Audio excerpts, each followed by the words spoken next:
Pharmacie participante. Ici Sud Radio.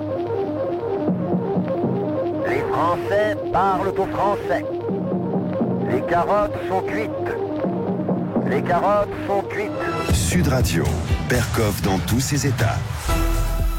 Être père, au nom du père, la filiation la plus importante entre le père, la mère, la reconnaissance, le fait d'être un être humain, au départ, effectivement, on se définit par rapport à ses parents. Mais quand un de ses parents, on ne peut pas le voir, on ne peut plus le voir, pour des raisons à la fois judiciaires, pour des raisons de divorce, pour des raisons d'accident, qu'est-ce qui se passe? Quels sont les drames? Eh bien, on va en parler parce que c'est une véritable déchirure et elle ne concerne pas que quelques personnes, elle concerne beaucoup de gens. Et pour en parler, nous sommes avec votre invité André Berkoff, Raphaël Delpar, scénariste, journaliste et romancier. Il publie Le combat des pères aux éditions du Rocher. Sud Radio, Berkoff dans tous ses états. Le face-à-face. Raphaël Delpar, bonjour. Bonjour. Je voudrais commencer par effectivement le 4e de couverture. Vous dites, lors des jugements de divorce, la garde des enfants est attribuée à la mère dans 80% des cas. Pourquoi les pères sont-ils encore aujourd'hui systématiquement exclus? Vous avez fait un livre là-dessus, vous avez enquêté, c'est un livre passionnant que je recommande parce que, d'ailleurs, vous savez, je vais vous dire, je tiens à vous dire ici, je n'invite que des personnes qui ont écrit ou qui ont fait des choses qui nous intéressent. Pas la peine de perdre son temps avec du vide, c'est pas notre politique. Je reviens à vous, Raphaël Delpar. C'est encore ça. Moi, je pensais que ça avait changé et qu'actuellement, on était revenu vers une parité, en tout cas une égalité, donc quelque chose de plus avancé. Et là, vous dites 80% des cas, les pères sont dénués de... 80% des cas, les pères sont systématiquement exclus de ce qui est logique, c'est-à-dire d'un partage du temps en ce qui concerne les enfants, lorsqu'il y a des enfants. Alors, les mouvements féministes disent, si c'est 80%, c'est parce que les pères ne demandent pas. D'abord, c'est pas vrai. Mais en plus de cela, il faut ajouter que, très souvent, le corpus des avocats qui a une attitude assez désagréable, je veux dire, pour employer le mot qui me vient, fait en sorte que le père ne soit pas trop demandeur. Ça peut paraître curieux à entendre. Oui, parce que, attendez, parce que le père derrière, est certain adulte responsable et vacciné. Oui, le père veut, il peut, oui, peut le demander. Mais l'avocat est là pour le conseiller, pour lui dire, il y a dans le livre des exemples où l'avocat dit au père, vous ne parlez pas. Quand vous serez devant le juge, vous ne parlez pas, c'est moi qui vais parler, etc. Mais ils se mettent d'accord en disant, on va demander la résidence à partager en alternant, enfin bon, tous les termes, etc. Et arrivé devant le juge, l'avocat défend tout à fait autre chose. C'est-à-dire qu'il défend la mère, en quelque sorte, alors qu'il est l'avocat du père. Ça arrive souvent, ça? Mais ça arrive j'ai pas de pourcentage par rapport à ça, mais oui. Vous voulez dire que, attendez, non mais c'est important, ça. Vous voulez dire que l'avocat du père en arrive à défendre la mère? C'est quand même, quasiment.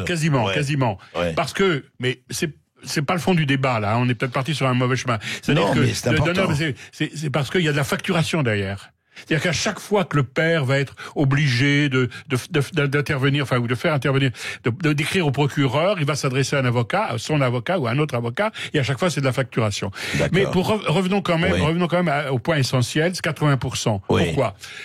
Il y a eu en 2002, Madame Ségolène Royal, qui était ministre de la Santé, le titre exact à peu près ça, a fait voter une loi extrêmement importante, puisqu'elle reconnaît la coparentalité.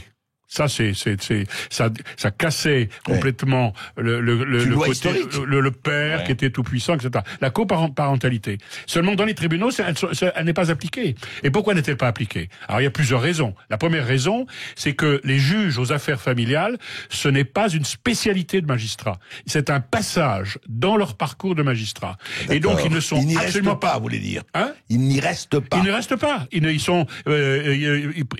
restent là 3 mois. ils ont des dossiers, ils les étudient, etc., etc. Et puis ils s'en vont ailleurs, puisque c'est un passage. Ils n'ont pas non plus de formation du droit de la famille. Ils n'ont pas non plus de formation de psychologique. C'est presque des juges de seconde catégorie sur la famille, j'ai l'impression. C'est presque des juges de seconde catégorie, puisque vous dites c'est un passage. Ça veut dire que ça les intéresse pas fondamentalement. Non, c'est pas que ça ne les intéresse pas, c'est que il n'y a pas de spécialité. Le juge aux affaires familiales n'est pas une spécialité dans la magistrature assise. D'accord. Voilà. Donc ça passe. Et puis deuxième volet du problème, il y a trop de dossiers, ils n'ont pas assez de temps et ils n'ont pas assez de moyens. Il y a dans le livre un témoignage d'un jeune juge aux affaires familiales, qui dit « Si ma photocopieuse tombe en panne, je ne peux pas la réparer. Je ne peux pas la faire réparer. » Les manques de moyens total. Manque de moyens. Fou, hein. Et les audiences, ça dure 5 minutes. 5 minutes pour régler les problèmes de garde d'enfants. Évidemment, après, il y a toutes les histoires de les pensions alimentaires, etc. Mais surtout, ce qui est l'important, c'est la résidence, c'est-à-dire où l'enfant va-t-il vivre, ou plutôt comment l'enfant va-t-il vivre. Et c'est une atteinte aux enfants. C'est-à-dire que les adultes se battent entre eux, bon, après tout, pourquoi pas. Ça arrive. Mais en tous les cas, ce qui est tout à fait dommageable, c'est que ce sont les enfants qui trinquent. Ce sont les enfants qui souffrent. Et j'ai découvert, je vis vite, j'ai découvert à la fin de l'enquête, que les grands-parents souffrent aussi. Parce que les grands-parents, à cause des problèmes de jugement et de justice, à cause des ruptures du lien familial, ne peuvent plus voir leurs petits-enfants. Bon. Oui, il n'y a pas que les pères, il y a aussi les grands-parents, etc. Il y a des mères aussi qui sont dans la situation des pères, parce que sinon, je vais me faire arracher mon pantalon en sortant d'ici. Donc, et ils auraient tort. Prudent, Raphaël Delpar. Voilà. Non, mais dites-moi juste un mot.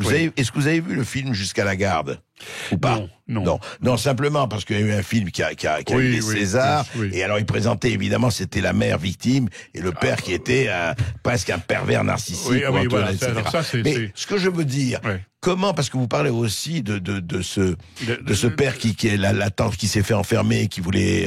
Oui, l'affaire Cestas. L'affaire Cestas, absolument. Qui a vraiment démarré les histoires... C'est vraiment le début, ça? C'est le début, c'est une sorte de prise de conscience de la société. Rappelez-la rapidement. Alors rapidement, c'est donc un couple. Le couple se dégrade, il veut se séparer, et là, le père demande à la mère, à sa femme, à son épouse, ou ex-épouse, de s'arranger, de faire en sorte qu'il puisse voir ses enfants, qu'il puisse les élever, qu'il puisse élever ses enfants d'une manière normale. Et elle refuse. Bon, je vais vite et je saute des étapes. Elle refuse, jusqu'au point où le père en a assez. Il s'enferme avec les enfants et il les tue les uns après les autres. Et c'est une histoire vraie.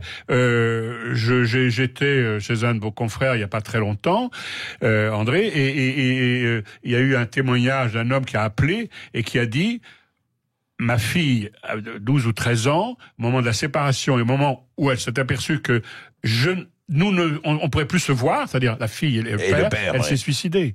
Il faut quand même rappeler qu'il y a 1300 pères par an qui se suicident parce qu'ils ne peuvent plus, ils peuvent plus voir leurs enfants. 2, ils sont aussi épongés financièrement. Ils sont épongés financièrement. Les pensions alimentaires, les voyages. Je veux dire que il y a des mères qui s'en vont à 500 kilomètres.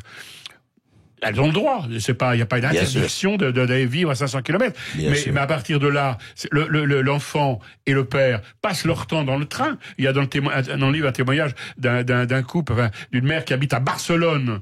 Et lui, il habite à Paris. Donc, vous imaginez le week-end, quand il a le droit du week-end, parce que c'est un week-end sur 2. Je parle pas des pères qui voient leurs enfants dans ce qu'on appelle les lieux médiatisés. C'est-à-dire que quand on n'arrive plus à avoir un accord, à ce moment-là, le juge oblige le couple à voir leurs enfants dans un lieu médiatisé, c'est-à-dire un lieu neutre, entouré de... Un lieu public, ça veut dire médiatisé. C'est souvent dans des EMJC, dans des centres, voilà, et entouré de, comment on appelle ça, des éducateurs. C'est-à-dire que il ne se voit pas, le couple ne se voit pas. C'est une minorité, ça, de cas, quand même. C'est assez minoritaire. Alors, en pourcentage, j'ai pas, non, oui, c'est une méthode, mais ça, mais pour revenir à ce que vous disiez sur ce qui est terrible, déjà Paris-Barcelone, enfin, je veux dire, oui, mais prendre le plein, temps de ça, et le week-end, donc il passe. Et c'est le père qui paie le train ou l'avion. Ouais, bien sûr. Bien sûr. Ouais. Et donc, vous avez une multitude de gens qui sont à la fois, il y a un problème économique, parce que ça coûte effectivement, et surtout un problème, je dirais, affectif, quoi. Non, mais c'est surtout ça. Le problème économique est encore extérieur. Mais c'est surtout un problème affectif. Quand vous avez fait des enfants, voilà, il y a une séparation, les gens ne s'aiment plus, ils veulent se séparer, quel que soit le mobile de la séparation, ça c'est autre chose, on entre dans l'intime du couple, ça ne nous regarde pas. Mais à partir du moment où le père a le droit d'élever, d'aimer, de construire quelque chose avec son enfant, et s'il le voit un week-end sur 2, et si par malheur, comme c'est le cas dans le livre d'un témoin qui travaille à la SNCF et il est contrôleur, enfin je sais plus, aiguilleur, pas aiguilleur, mais un truc de ce genre, et il travaille tous les week-ends, qu'est-ce qu'il fait ?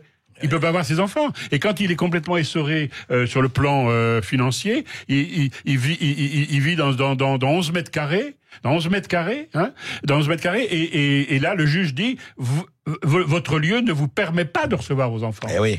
Alors il va au square, jouer au square de temps à autre avec son enfant ou ses enfants. C'est une situation. Il y a un dysfonctionnement juridique dans ce pays en ce qui concerne ce problème-là, le problème de la coparentalité, de l'égalité parentale. C'est ce que réclament les pères et ce que ce livre réclame aussi, c'est l'égalité parentale. On doit partager les frais, on doit partager s'il y a on reçoit de la CAF, enfin qu'on appelle ça des voilà. Eh bien, le père et la mère doivent aussi, se partager, pas uniquement. J'ai l'impression de parler contre les femmes, ce qui n'est pas le cas. Mais je veux dire, c'est parce que je voudrais quand même juste dire encore une chose qui me paraît importante, qui est, on dit pourquoi est-ce que les juges aux affaires familiales décident plutôt la garde pour les femmes que pour les. Alors moi, j'ai une réponse qui est ce que j'appelle un verdict biologique. Parce qu'ils n'ont pas le temps, parce qu'ils ne sont pas formés, parce que psychologiquement, ils n'ont pas de formation, et que pour eux, la femme, elle porte l'enfant, elle le met au monde. Donc, il va pas s'embêter, il va pas aller chercher plus loin, et il va accéder à toutes les demandes de la mère, quelles qu'elles soient. Mais je comprends, mais c'est une interprétation qui peut être en tout cas prise en considération. Mais dites-moi en fait, mais qu'est-ce qu'on peut rien faire juste Raphaël Delpar pour en parler pendant des heures, mais juste dernière question.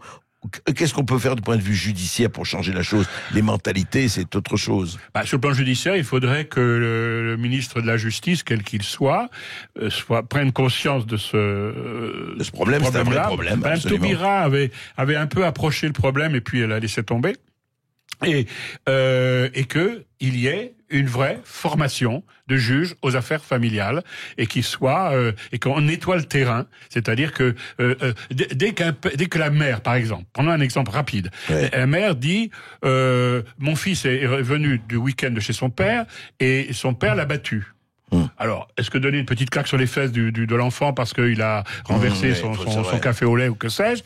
Et à ce moment-là, la mère saisit le procureur, le juge, et le père va se retrouver devant un psychiatre, etc. Et tout ça, c'est des factures. Non, mais de toute façon, avant cela, qu'il faut faire, c'est nettoyer le terrain, c'est-à-dire une formation. Une vraie formation, et 2, que la coparentalité elle est dans les textes, mais elle n'est pas appliquée dans les tribunaux. Et puis que cette spécialité reste, et que les gens des affaires familiales restent aux affaires familiales, et que ça ne soit plus un passage. Merci. Raphaël Delpar, scénariste, journaliste, romancier, auteur du Combat des pères, édition du Rocher. Merci à vous, André. On retrouve Berkoff dans tous ses états demain midi. Dans quelques instants, Jacques Pessis reçoit le chanteur Frédéric François. Bon après-midi sur Sud Radio.